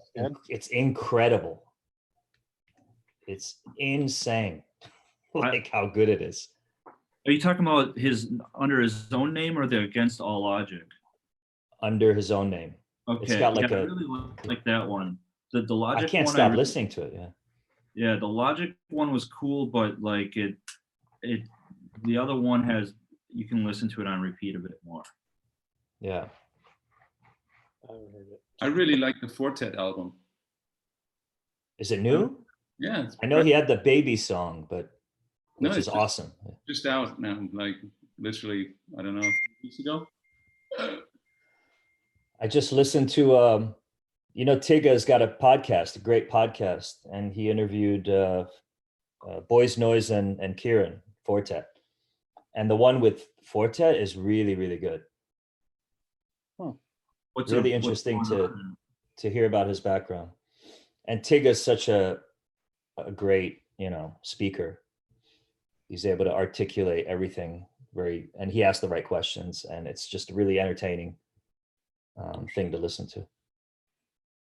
He did a Boiler Room set just recently too, from the place where he actually produced the album, and it's basically just a white little table with a laptop, and he has a modular system next to it, and that's it. And you know, no big fat ass studio, no nothing, and then something like this comes out. I always find that fascinating. Yeah. I remember he posted a photo of that. He's like, "This is where I recorded this album." Exactly. It was just like nothing, hardly any gear. That's what I'm trying to achieve here. More. And then you got Mo with like the Starship Enterprise behind him. Behold. The museum of shit that never gets used. That's a quarter of his studio, by the way. Yeah, unfortunately. But he's got a lot of cool shit. Matt's studio is basically in a corner in his house as well. And Yeah. there was a question, and I actually joined the question because this Talking to Be Mad track from Served, Okay. you know that I've used that kick drum and layered it so much with other stuff, like in the last year, really. Like if ever people wondered, oh, that's a heavy kick drum under this track, it was most likely your kick drum. Like, are you doing this in this attic there with these two little Adam speakers or whatever? You've been here, Chris, haven't you? You were surprised at the Dyn Audio, how good they are. Yes, I am. Where did Ali go? Did he just pass out? I think actually, Chris, with that track, I think they actually sampled that kick and then layered it with another kick. So, which I've actually been getting back into, like rather than just using an 808 and a 909 squashed together. Hold on, when you say sampled the kick, has any one of us ever sampled a kick and used that exact kick in a track then? Or, you know, I usually think like, oh, you need that. There's no way this kick that you sampled will fit your track. It's maybe a goalpost, but you need to form it into something that fits your track. I think you always have to like sample that, and then you added something.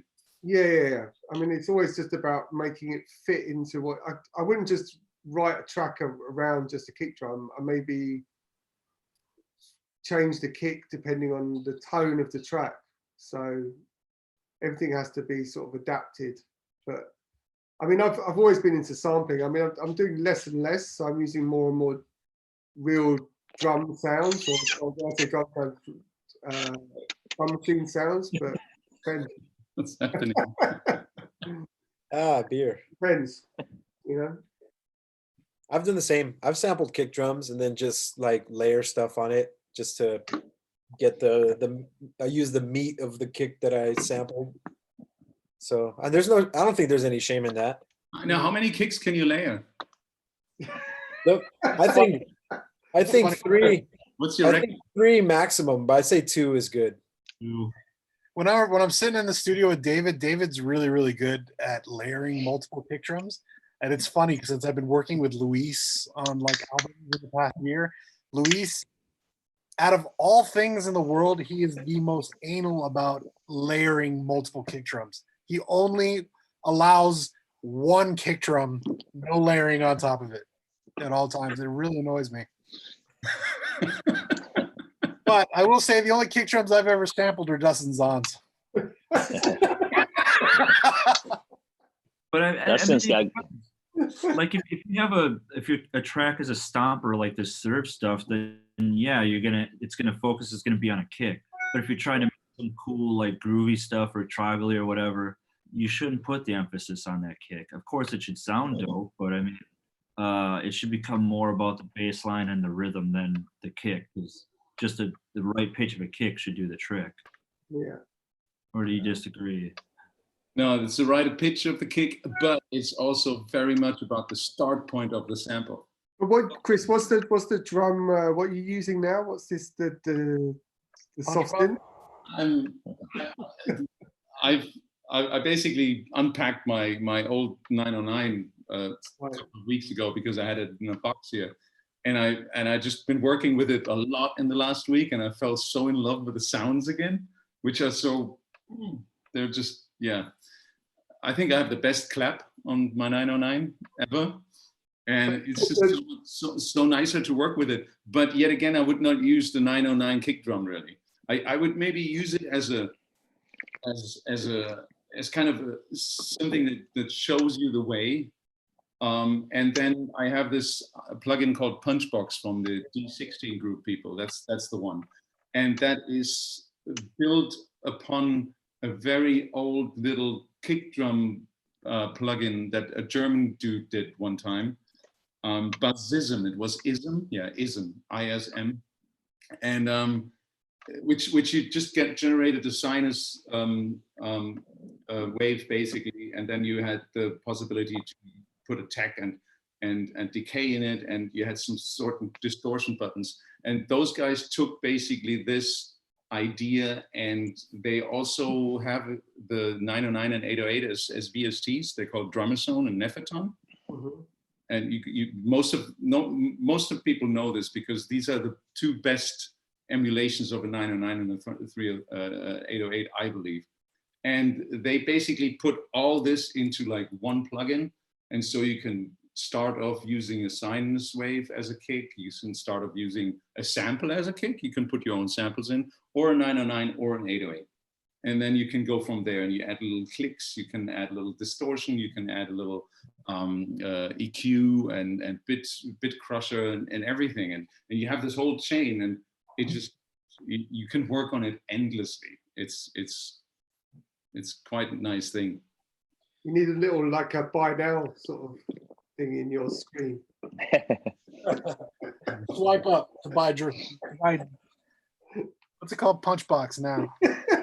Punchbox. It's the third week I'm mentioning it. Finally, he's writing it down. So Next week you'll be wearing I a want to t-shirt. know now, how are you making your cakes now these days? Huh? Oh, Anyone? I kind of just use the 909 kick, or actually most of my tracks lately have been an 808 kick, but I process the shit out of it. Yeah. Out of one kick? Pretty much. I mean, sometimes I'll high pass another one just to get that little knock in there. But I've been really, because the thing is I don't know. No offense, like some people are making thunderous kicks here, but I feel like so many tracks right now got like the biggest kick drum ever, which is cool. But I just decided like I want to try and make tracks where the kick obviously is still powerful, but it's not the emphasis. So 808 kick is great for that because it's not too invasive and it's really bass heavy. I use a reactor ensemble that we built, and the last album we did 100% of the drums all on that one reactor ensemble. And it's kind of just been a tool that we share amongst close friends, and that's pretty much what I'm using for all my kick drums. We call it the drum face. What were we talking about? I missed it. Kick drums, you're the kick drum guy. Talking about kick drums, guys. I heard Punchbox a little while ago. I've actually started using that a lot. Yeah, that's really good because that you can layer kick drums like just all in one box basically, and process them. So it's a really good tool. Yeah. But 909 is still like my go-to. I love the 909 kick drum. Yeah, we did a little interview with Native Instruments where we actually showed the reactor ensemble that we use to make all of our drums on. And we've considered releasing it to the public if anyone's interested, just to put it out there. It's not like a super top secret thing or anything. The one Luis was like taking 3 years to make. Yeah, pretty much. He actually worked on it so long he ended up breaking it. Yeah. So now we have to use an older version of it just to get it to work. I just remember going to Luis's studio, and he'd just be sitting there for hours moving things around and like repatching stuff. I'm like, what are you doing, man? He's like, well, this kick drum, I got like 400 kick drums that you can go through. I'm like, who the hell is gonna go through 400? Reconnect is just mentioning that Punchbox is 40% off right now on Plugin Boutique. There you go. Oh, wow. there you go. Money now. And it's an already cheap plugin. I think it was like $70. Yeah. So 40% off that, that's a good deal. I mean, I highly recommend that one for sure. Let's go buy that now. when we get back to the clubs, we need to have the best possible kick drums, right? We agree on that. 100%. Hey, where else, like, you know, kick drums are pretty cool, but like obviously everybody at the beginning of the year kind of has this idea of what they want to do with their life or their sound or whatever. And you guys have an idea in mind for 2020? Like, I want to focus on this vibe again, or work on this style more, or kind of stay the course? I'm kind of getting back into the whole. I mean, I grew up listening to a lot of industrial and electronic body music, and all that stuff over the last 5 years or so has been making a comeback. You know, with artists like Ancient Methods and a bunch of others. And I'm feeling my new wave roots come creeping back. I feel like making EBM, for lack of a better word. I don't know. I've been, experimenting a little bit. Face Fatal just had a really nice interview that he did with, was it Fact Magazine, where he went through his process of making tracks, and he was kind of going through the process of making EBM inspired music. So it's a cool video to watch. Because there's like electro and EBM have come together in new ways as well, which is really interesting. Are you going to do your own vocals then? I want to definitely do more vocals. Yeah. I don't know what kind they'll be. They'll be more abstract rather than verse, chorus, verse, but yeah, why not? I mean, it's easy to do an instrumental track, but it takes a lot more, I guess, I don't know, not skill, but like a lot more care to like do something with vocals. So be fun. We need the hooks and the tracks. So what are you drinking, Ali? I'm drinking from my friends at Stillwater Artisanal, which is a you had that stuff last brewery, I think in weeks ago, right? In Boston. Yeah. Mhm. I have a ton, like I have a lot of their beer in my fridge, and So what kind of beer is yeah, it? I'm trying to figure that out right now. It's a sparkling rosé sour ale, Wow. brewed with red wine grapes. Okay, wow. Interesting. Yeah, they always have really interesting stuff. Yeah. So thanks, Brian. Like I have a lot of them. Whoa! How come we have two Dustins? I have no idea. We have two of you now. Of me. I think his last one froze.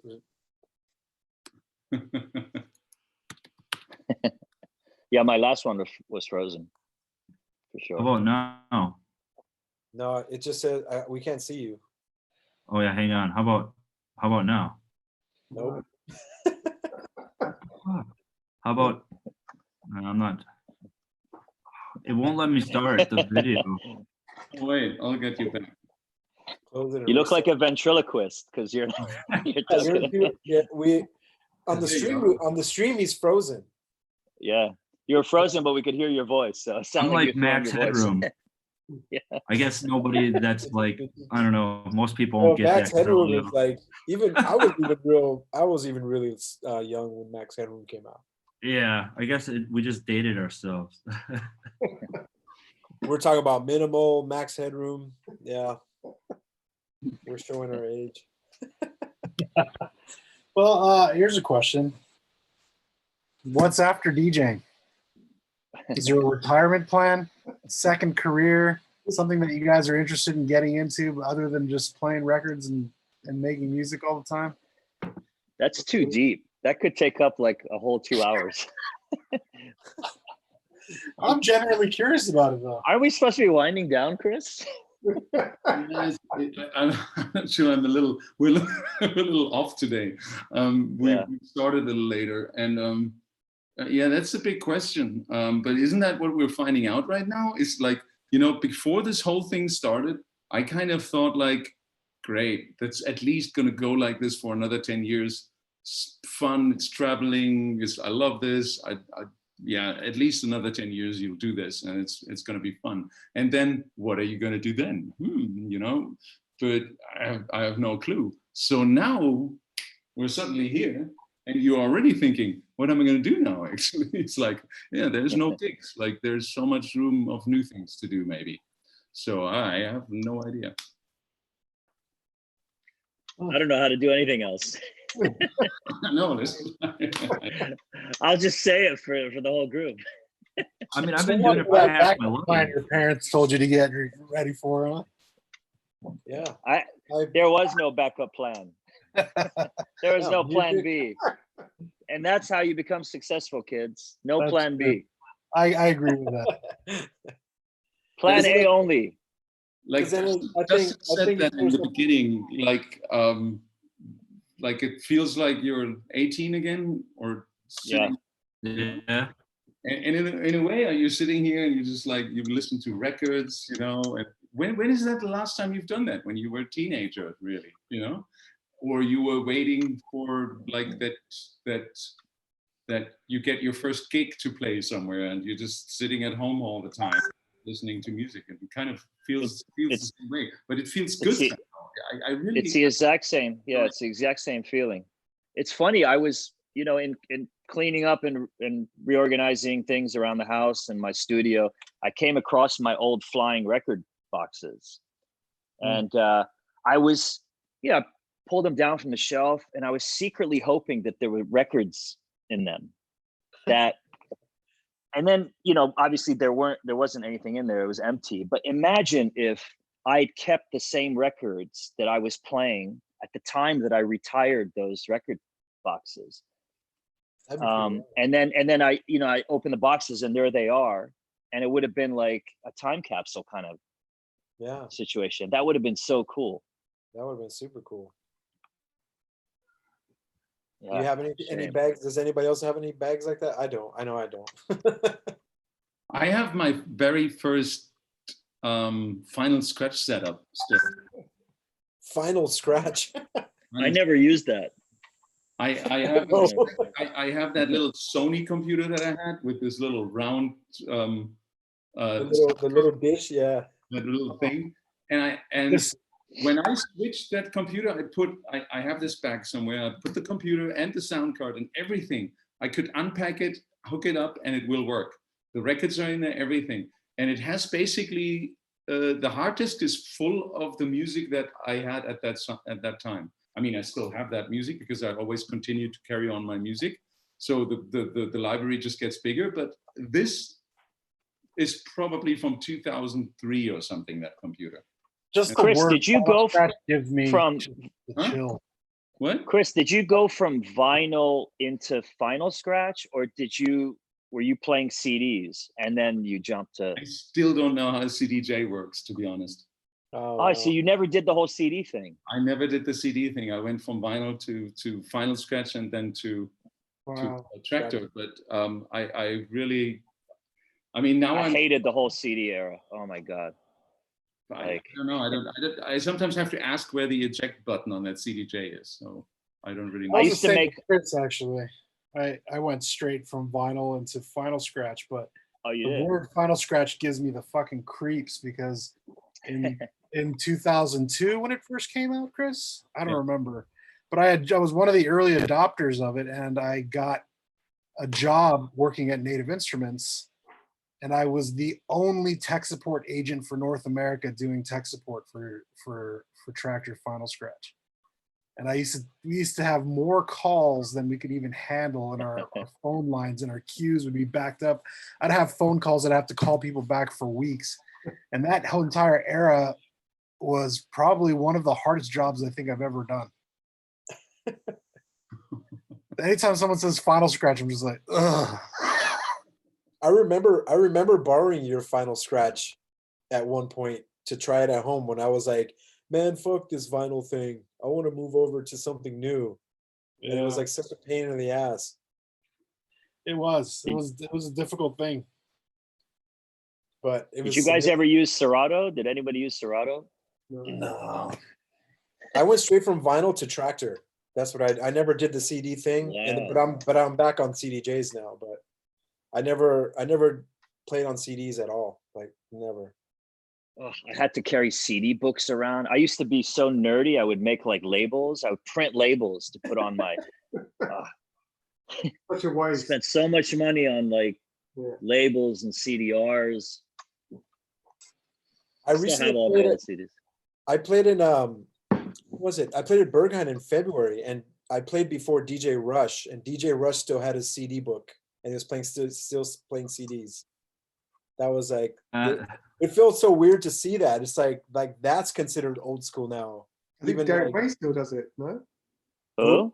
Derek still does it. He still plays. Really? Derek May. Yeah. Oh, Derek May. Oh, Yeah. wow. Yeah, Derek does. It's like There's he somebody had else it that still Through the plays. Where- CD, or if you put in the USB, is there a difference in sound No. or in handling? I guess if you're playing WAV files, there's probably a difference, but not. I don't think there's a difference from CDs to WAV files. It's the same thing. It doesn't preload the wave. But you want to hear a funny story about Matt, actually. I booked Matt in Minneapolis around 2007 or 8 is when we first met. Yeah. And he had the badass Ramoa record case or whatever. But he forgot the key in the hotel room, which was too far away. So all he had was a CD booklet, which meant he basically had to play most of his own tracks, which is all I wanted to hear anyway. So I got what I wanted. Wow. I remember actually playing. I think it was 2007. Played Panorama Bar when I had the Ramoa. It was the compact, the record box. Yeah.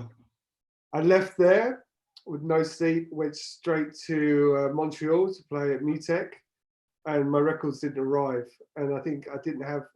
I literally had a brand new laptop. Had nothing, and I was on tour as well with Joel. That was the start of the Quiet Village tour we were doing of North America. But I remember Mutech. I remember John Berry was burning me CDs as I was playing in this club in Montreal. But yeah, it was a disaster. Kyle Geiger says hi, and Oh, the homie. he's complaining about all these fake DJs who can't play with CDs. It is funny that we still call them CDJs and nobody uses CDs in them.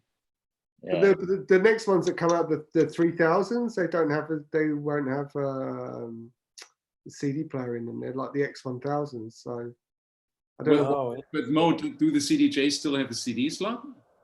The next generation won't. Not anymore. No, yeah. but they still call them CDJ.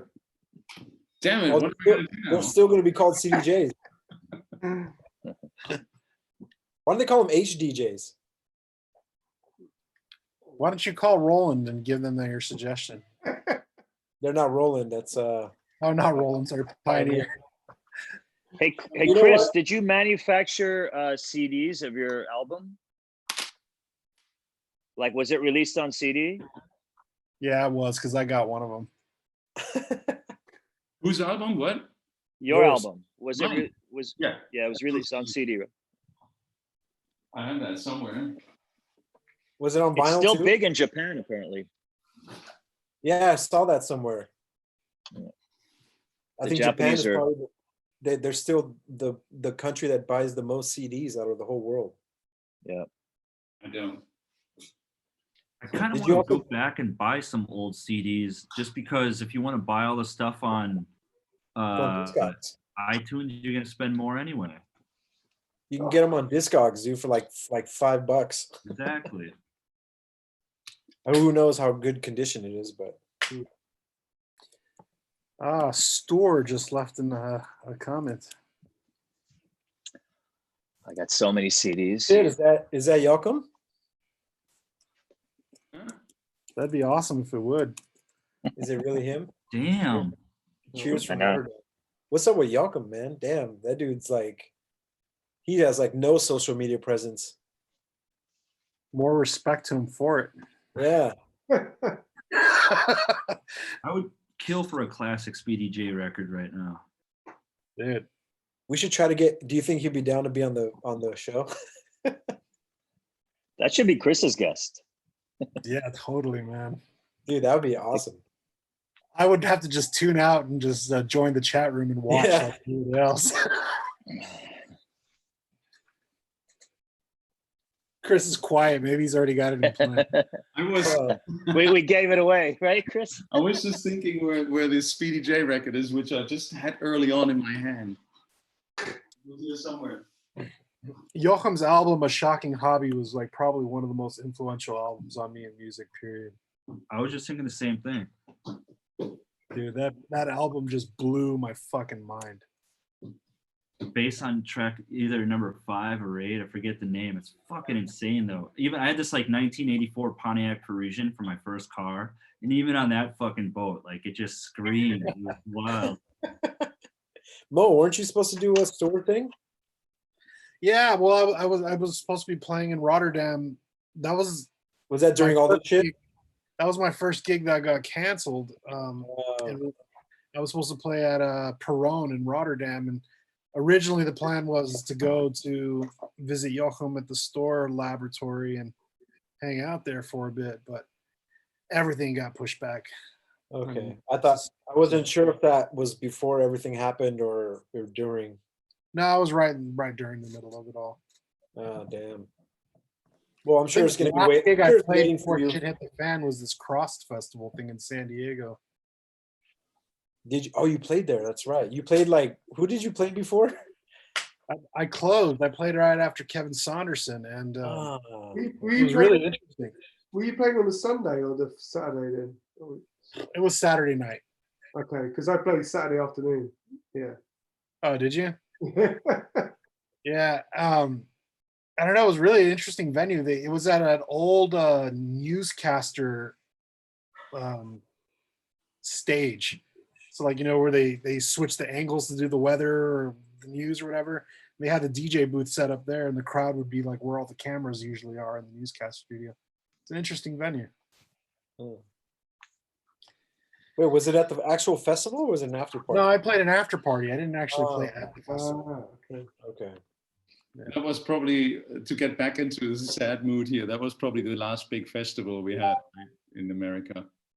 And there was actually corona cases at the festival. Yeah. There was an outbreak. Yeah. So there was people that were attending the festival that had it, and then who knows from there how many people got it. Because I had some friends from here in LA that were there, and then they got the news and they were self-quarantining. But that's what I mean. It literally, and that's where they had that boat as well. I think that was one of the cruise ships was literally parked right next to the Cross Festival as well, Yeah. where there was cases of coronavirus. So But I heard something just today that they're saying now it's up to 70% of people that have it that don't have any symptoms. Wow. 70%. That's crazy. I've probably already had it. Yeah. 'Cause Wow. my lungs have been hurting for weeks.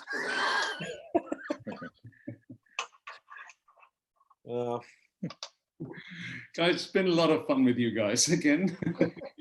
Always.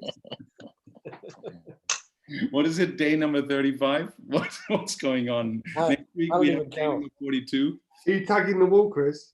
Huh? Are you tagging the wall like prison I'm stuff? checking the wall back there. Yes, we're at 34.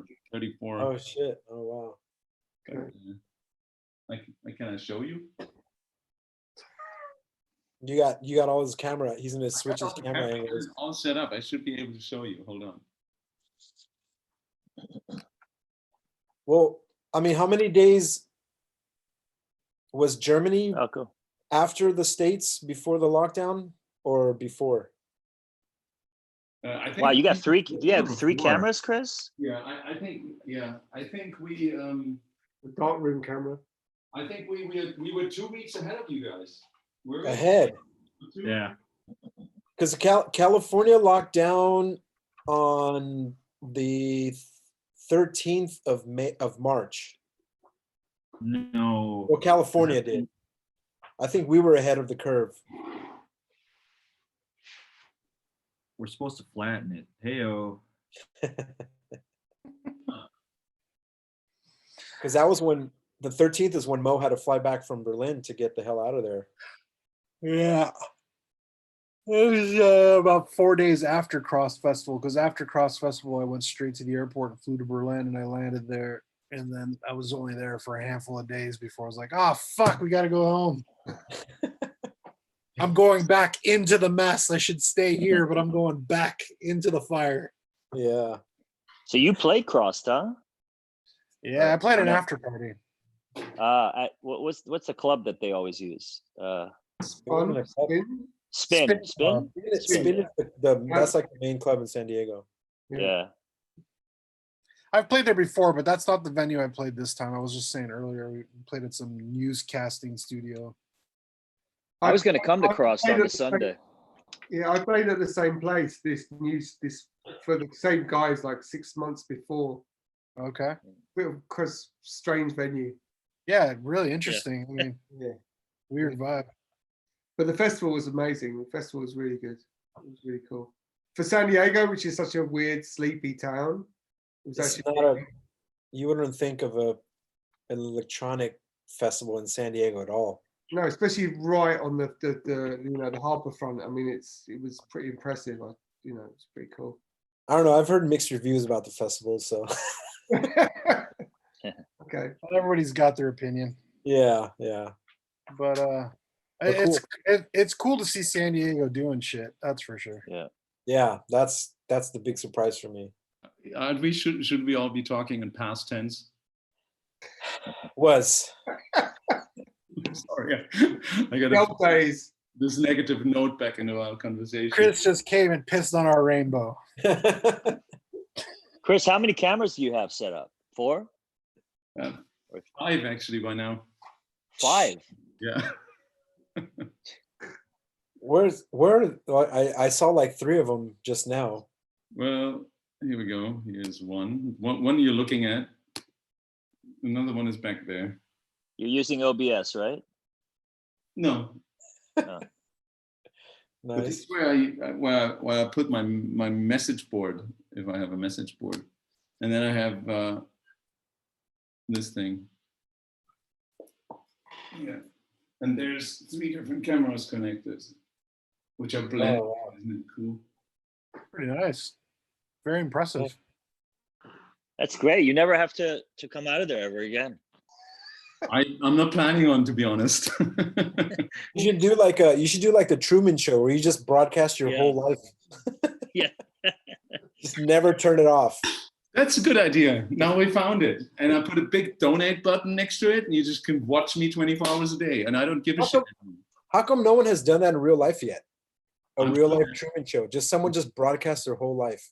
Like never turn the There was camera a documentary about a group of people in England that lived in a huge housing complex, and they would get all their food free and living free, but they had to agree to live under the fact that all of their rooms were being live streamed all the It's like time. a Big Brother thing, no? Big Brother, yeah, that's Big Brother.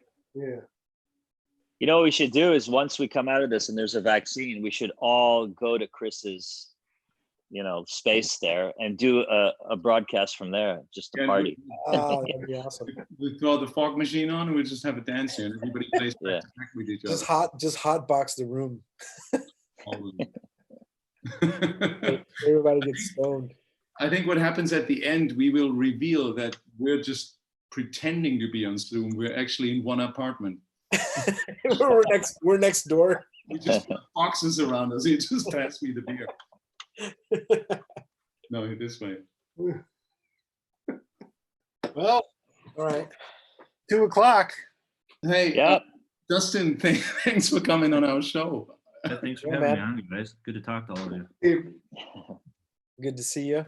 Thanks. I think David and I have a wedding to attend on Zoom in a few minutes. Yeah. Wow. Wow. Not Is it not Danny? a wedding, but yeah. There you go. Yeah, we got to do that pretty soon. So Crazy. All right. So for Stay strong, guys. next week, we'll sort out everybody's Facebook, and then we get some more questions of you people back in there.